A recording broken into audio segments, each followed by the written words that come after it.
Livro de Lucas, a palavra conhecido, filho pródigo. Lucas capítulo 15, versículo 11. Lucas 15, 11.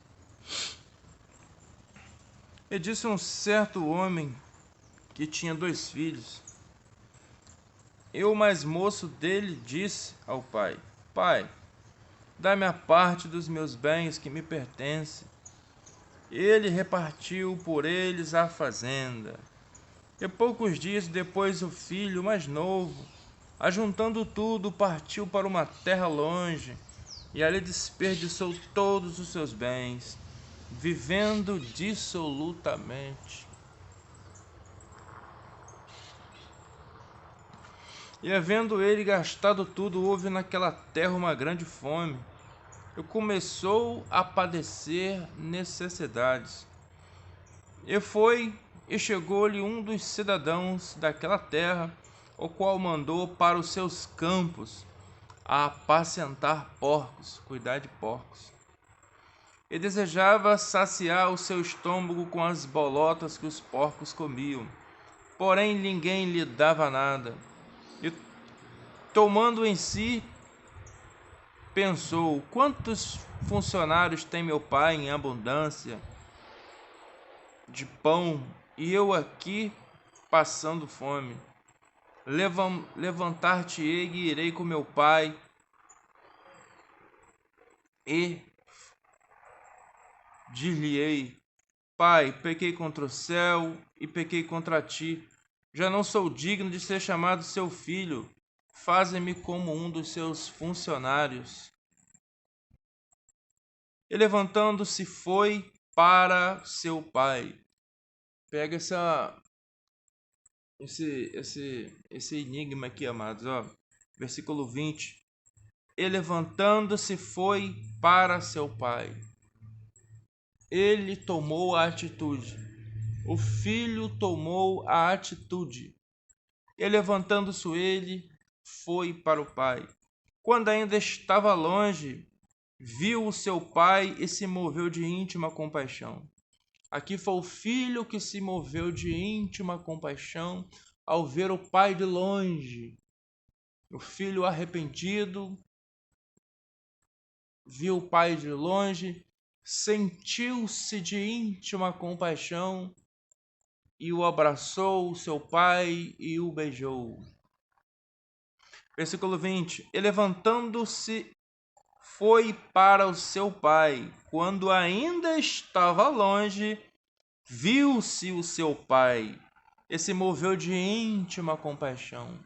Quem deu o primeiro passo de arrependimento foi o filho. Quem se aproximou do filho, quem se aproximou do pai foi o filho. Quem beijou o pai foi o filho. E se moveu de íntima compaixão, e correndo lançou-se ao seu pescoço, e o beijou. E o filho lhe disse: Pai, eu pequei contra o céu, eu pequei contra ti, não sou digno de ser chamado seu filho. Mas, pai, ó pai, diz aos seus servos: trazei depressa a melhor roupa, e vestiu, e põe-lhe um anel no dedo, nas mãos e a sandália nos pés. Trazei o bezerro cevado e matai-o, e comamos e alegramos, porque este meu filho estava morto e reviveu, tinha se perdido e foi achado.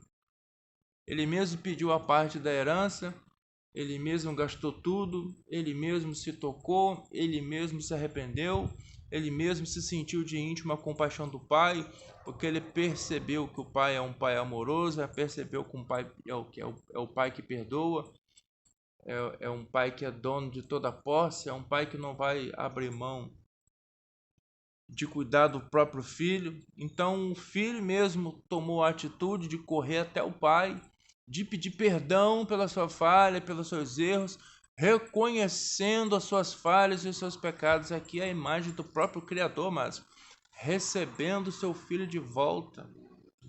O primeiro passo foi do menino em pedir a herança para pecar, para gastar. E o primeiro passo foi dele também em relação ao arrependimento. E a Bíblia fala que ele, vendo o pai dele de longe, sentiu de íntima compaixão e voltou correndo, abraçou o pescoço do pai e o beijou. Você vê que toda a atitude foi do menino. A Bíblia fala que Deus não rejeitará uma alma contrita. Todos que vierem após mim, eu não lançarei fora, eu não abrirei mão. Versículo 26. Chamando um dos seus servos, perguntou-lhe o que era aquilo.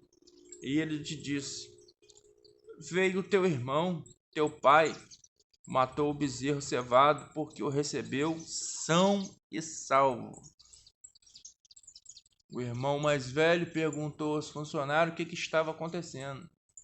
E esse funcionário falou, né, que o pai estava dando festa, porque ele voltou são e salvo. Isso quer dizer, amados, que a sua saída, possivelmente você pode morrer ou correr riscos.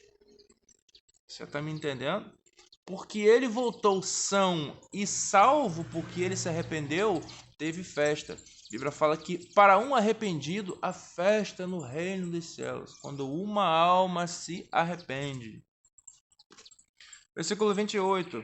Mas se indignou e não queria entrar, e saindo o pai que estava com ele.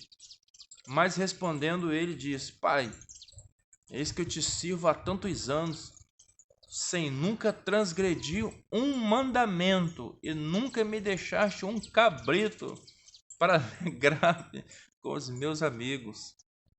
Vindo, porém, este teu filho que desperdiçou todos os seus bens com meretrizes, mataste o bezerro mais cevado?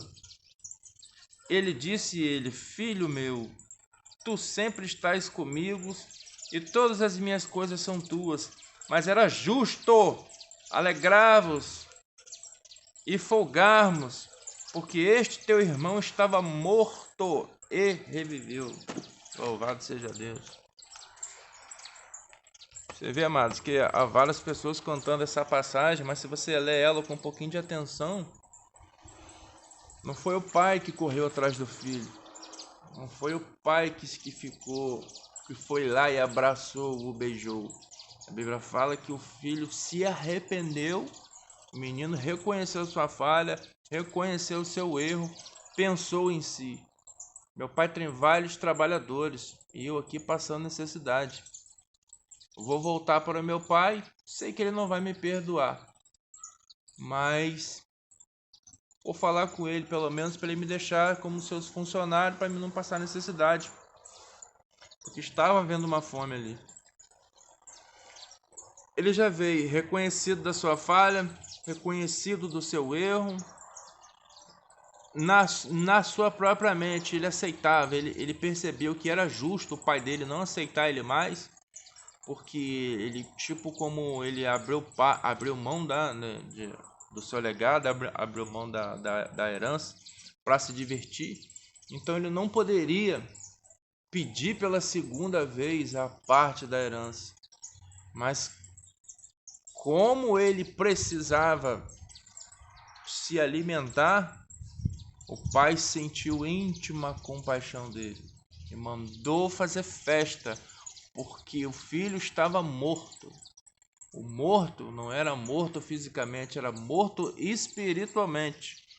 Quando ele altamente se abateu, quando a ficha dele caiu, que a verdadeira essência não é dinheiro, não é farra, não é bagunça, e que ele tem que estar perto do Pai, então a mente dele abriu. Então a palavra fala que, né, aquele chefe de família mandou, né, fazer uma festa, porque tipo assim, a mente do menino tinha esclarecido, ele tinha ganhado maturidade, ele estava morto e agora ele reviveu. Aquilo ali nada mais, é o Criador recebendo a ovelha arrependida de volta. Mas se você pegarem o bizu, ficou feliz porque ele voltou são e salvo. Não há garantias, amados, que quando a pessoa ela sai da presença do Senhor, que ela vai voltar sã e ela vai voltar salva. Não há garantias, a Bíblia não dá. A Bíblia fala que aquele que mete a mão no arado e olha para trás não é digno do Senhor. Mas contudo a gente sabe da misericórdia do Senhor. Me fez lembrar do Salmo 123, eu li ele ontem, vou achar ele aqui.